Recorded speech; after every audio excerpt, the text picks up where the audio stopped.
各位朋友，如果近期你想嚟中山睇樓咧，一定要睇下呢種第四代嘅住宅產品啦。169平方嘅大露台啊，竟然長度高達去到18米嘅。你中意種花、種菜、養魚啊、BBQ 樣樣都係得嘅。而家嚟到我哋濕落空間，感受下先。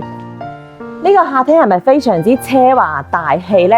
呢個開間啊都有去到成7米嘅，總共係做咗4間房。首先我哋左手呢邊咧係做咗個長輩套房，係朝南向連通出邊嘅露台嘅，所以通風係非常之好嘅。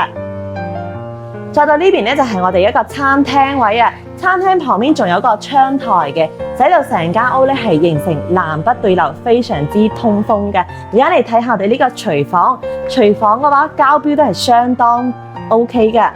從我哋呢個小區出發，3分鐘就可以到中山北輕軌站啦。去到珠海拱北關口都係半個鐘嘅車程，非常之方便嘅。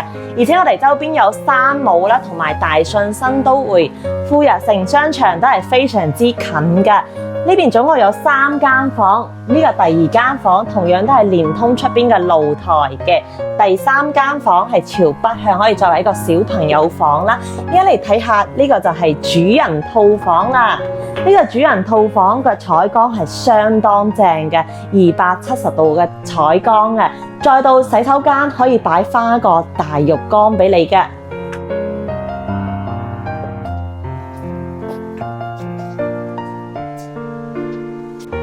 如果近期你喺中山市區揾呢種大平層嘅單位嘅話，就可以參考下呢度啦。無論係交通配套或係商業配套，都係非常之完善嘅。169平方嘅大平層，如果你有興趣嘅話，快啲揾我過嚟睇樓啦！